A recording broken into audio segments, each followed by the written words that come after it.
Hi, we're Lucy Gray. You're watching PDX Spotlight.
Welcome to PDX Spotlight. I'm your host, Natasha Haynes, and tonight we are here with the foursome explosive band, Lucy Gray. How's it going, guys? Pretty good. Doing great. Awesome. Well, it's lovely to be here with you guys this evening. All right, so now let's get this right. The three of you grew up together. Am I correct? Went to school together. That is true. Oh, yeah. And Westland, Oregon. Western Oregon. There we go. Represent. Oregonians. So Yeah. where does Chris come in this picture? Is he the oddball out? He is. He is. I used to be in a band called Frame by Frame. They were playing in a band called Arcada. We did one show together 2 years ago. A year and a half Year and a somewhere, half ago, 2 years ago. And that was the first time I met Dan and Josh. I've known Chris a little bit longer because his other band, Marca Luna, and both of my old bands played shows together. So I've probably known you 4 years. Yeah. Probably 4 years. About 4 years. And I was on tour a year ago and got a call from Dan and Josh that they were forming a new band. They'd left Arcada and they wanted me to sing for them. And I think I originally said no because I was done with music. Yeah. I was We at went a in and point- out a little bit. Yeah, I I was kind of fed up with music for a reeled while. you in though.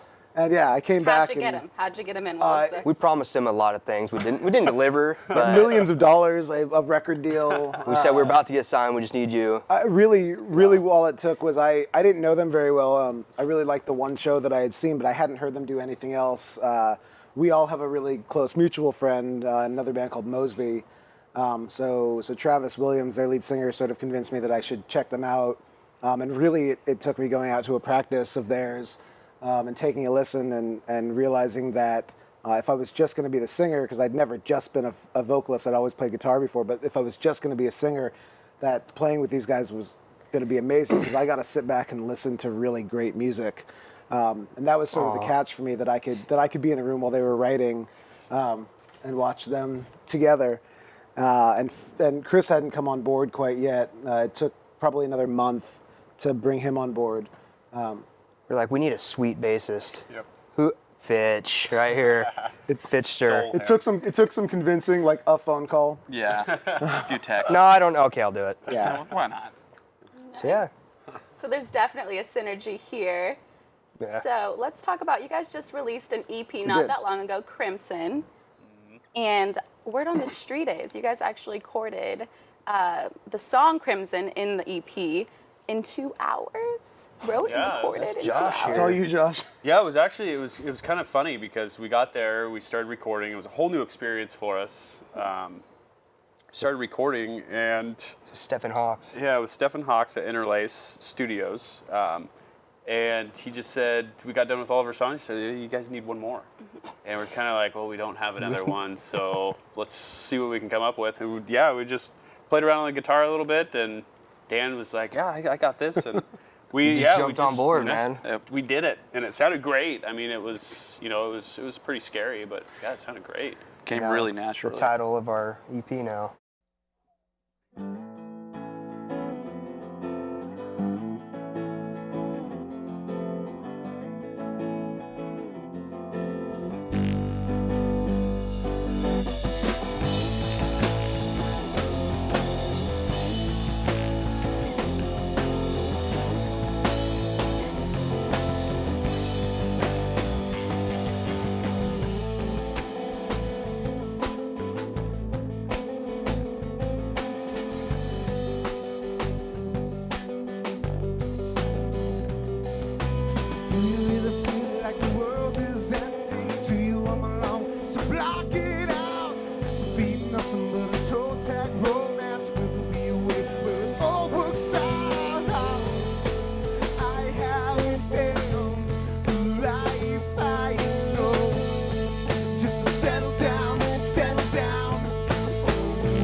cold in crimson.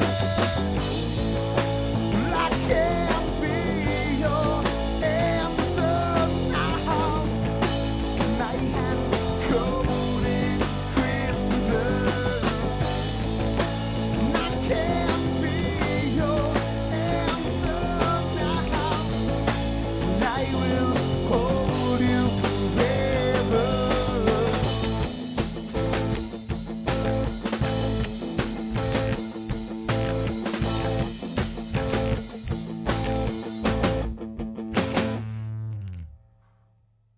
Okay, so I want to talk about the cover of Crimson. It's very interesting. There's like blood seeping through over these books. Yeah, it was. Pair of Shades, what's that all about? You know, I was actually driving to Estacada, and I was in this back forest area, and I had this kind of vision of, like, I wanted to see the album through a pair of sunglasses. Okay. And our other guitar player, Russ, that left, he was a photographer, and he was a really, really good one, and he also did a lot of editing, and he called him up, and I said, hey, can you figure out this album? Like, I want you to see if you can do this. And he said, okay, let me see. And so he comes up with a couple ideas, and they didn't work, and it got down to kind of crunch time that we needed the CD. And I know that he called Chris and was like, hey, dude, what's going on? The best, Like, the best can we was do this? he called me up and he described what Josh wanted, and he said, "There's no way I can do that. But here's what I have so far." And then he's like, "But what kind of blood do you like?" I was like, "What?" So he sent me. He sent me instead of sending me the photo or the cover itself with the blood on the books, he sent me the blood separately. I said, "What kind of blood do you like?" So I had to choose the blood for the album. Like A positive. So A positive. Yeah. We didn't actually, like, Josh kept us in the dark about the cover. We didn't a secret. know. We didn't know anything about it until Russ sent me the pictures. I knew nothing. Josh happy basically about 'em. told us I'm going to take care of it. Russ is working on it. Don't ask me any questions about it. I love the cover. me too. It came out really well. Okay, so now that name, Lucy Gray, we won't go into too much of that, but do you guys ever get, do you show up at shows and they're like, where's Lucy? Where's she at? I'll field this one first. So I did a few weeks ago, soloist. I did a solo show that originally was booked as a full band show, opening up for Night Ranger, the 80s band, and it was booked as Lucy Gray, and then it just became me. So it was a little. thought you were Lucy, dude. It was a little awkward to walk on stage being announced as Lucy Gray, and then have to explain to the audience that I'm in a band called Lucy Gray. My name is definitely not Lucy. Oh, that's awesome. But we get that. I mean, there's, I know as I do a lot of the booking for us, and I know that when I book a show, if it's a venue that we've never played at before, I realize that when I say Lucy Gray, that I've got to make sure that there's a good press kit image there with it. So, especially as the frontman for the band, I don't want to be, I'm not a woman that I know of. That's funny, man. You look like a Lucy.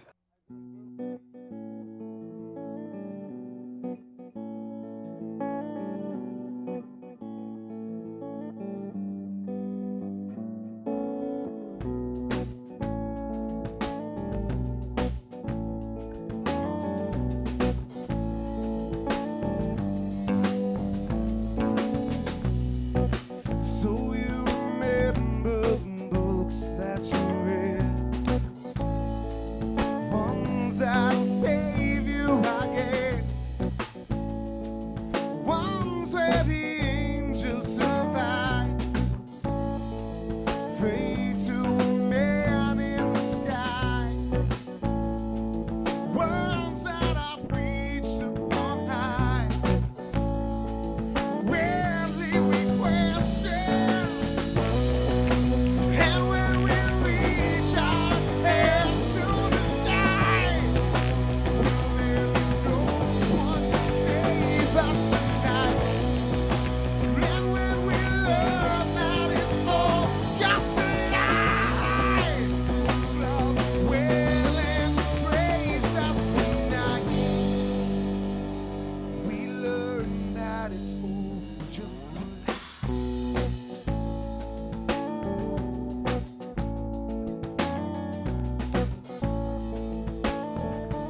that it's all just a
The songwriting process, I'm still blown away by that. How does that really play out for you? I've never seen two people work together like these guys. They have some weird music language. We do. We're buddies. They'll start playing some riffs, and Dan will start mumbling some things that might be drum lines and That's how we arrangements. communicate, because I can't play guitar, he can't play drums, so if I need him to play a guitar riff that's in my head, I'll have to like hum it out, or he'll have to beatbox to show me, and that's how we communicate. Yeah, they were like, Pretty what the interesting. heck is Yeah. going on? Yeah, I mean this really, Lucy Gray was their, sort of their brainchild, and they had some pieces worked out before Ficht and I ever became a part of it. So it was cool to walk into something and then sort of watch it mature, especially for me as a vocalist, because I can sit back and watch them come up with things, and it's awesome, especially now that we're really, as Crimson started to take shape. It's cool to now see the three of them write together, and I'll give occasional input, but I really like my role, and I like being able to step back and let them take care of it, because I don't write like them. I mean, my solo stuff, my previous bands, it's pretty straightforward, 4/4, Ryan Adams-y type stuff. So it's the different world for me. So I don't understand how they write. We come from a way heavier style background, I guess. Mm-hmm. Like when we first started playing together, he was listening to Led Zeppelin, I was listening to like Slipknot, and it was audio sequence, and we kind of grew as musicians, and we found this common ground and kind of stuck with it. Our sound has changed a couple times over the last, how many years it's been, but it's been a long time. we changed our style, and I think we found it now. So you brought up a few names. Are there any local rock bands that you guys follow? I'm a huge fan of bands like Tango Alpha Tango. They're one of those bands that it sort of amazes you that they're not, insanely popular. Mosby is a great band. I think I'm stalking Mark Luna now. Yeah. So Yeah. I'd say Mark Luna. This guy, their band's up Amazing. and coming. I mean, they're getting really, really good. Thank you. They're getting good. Check them out. Now it's a different sound, am I right? It's like kind of like indie pop. It's yeah, funk to like it. I don't know, man. indie pop, alternative rock. We're like we call ourselves genre chameleons, Okay. kind of thing. A little bit of everything. As far as local bands, I really like the band Radiation City. Okay. They got very nice like vocal harmonies, like just really rich their sound, and then like Typhoon and some other local bands like that. There's a strong rock presence again in Portland. There's not a ton of ego, and a few years ago, I don't know that I could have said that, but really right now, it's building a community again. I mean, that's one of the things that we've been focusing on lately, especially with Ficht's other band, Mark Luna, and our friends in Mosby. Rebuilding that community of good, solid rock bands, and just having fun instead of going out and trying to battle with other bands. I mean, there's always Not a competition. Yeah. We're No. just trying to have fun with everybody, and this is all about the community now. Having a good time. Yeah. You guys are a fairly new band, being that you guys just got together We within. just celebrated a our year. 1-year anniversary 2 days ago. Yeah. Yeah. Yeah, woohoo. Gone by in a blink. So talking about that formula for success to become a successful band here in town, what would your advice be?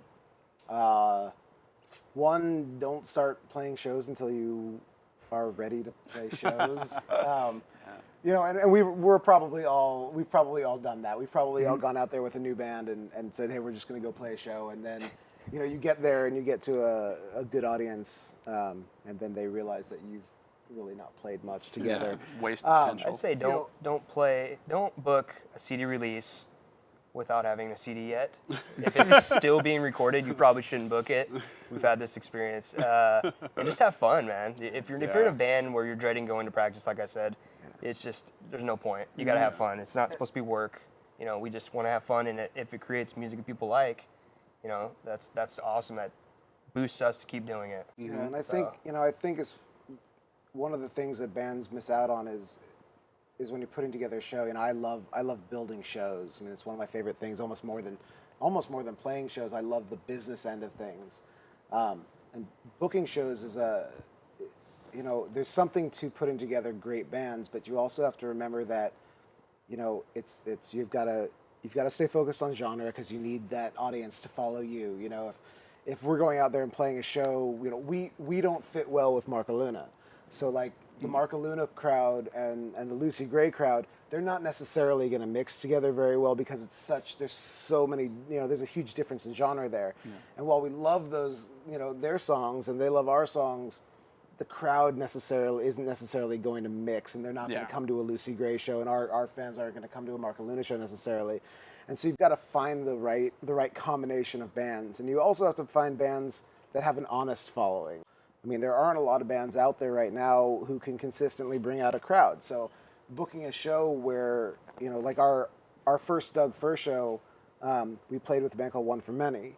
And now I've known those guys for a long time. Which have been on our show, by the way. Yeah, and good guys. They are. And I've known them since they were Far Cry, and I know their following, I know their sound. They fit really well with us, and for us to have them headline the first show at Doug Fir that we play, we get that crowd. And our crowd gravitates toward their sounds. All right, so I want to make sure that we plug this new EP Yeah. of yours, Crimson. You guys can find it on Bandcamp, iTunes. Basically any internet radio, Spotify. so Spotify, Pandora, Beats. If you go to lucygray.bandcamp.com, you can get it for free on there. You can find us on Facebook at Lucy Gray Music. We're on Twitter and Facebook and all of your, normal social media sites. What's next for Lucy Gray? Where are we going to see you guys next? What's in the works? Space. I think we're starting to write a little more now. Yeah. We're at a point now where we've come out with an EP that represents our first year together, and it's a really, really strong representation of what we do, and I think at this point we're finally starting to write as a 4-piece, and the new songs. We played one of them, Divided Lines, tonight, and I think the new songs they're getting bigger, and they're definitely it's taken on a new sound a little bit. It is, yeah. It's been nice being the sole writers, but it's been really nice that all 4 of us can kind of come together and find this new sound. So it's pretty cool.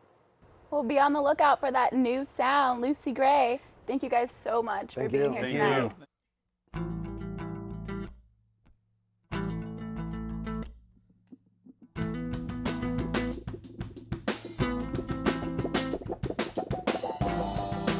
Redefine divided lines. Words we say when all we do is change our mind. Full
like when light is a silhouette.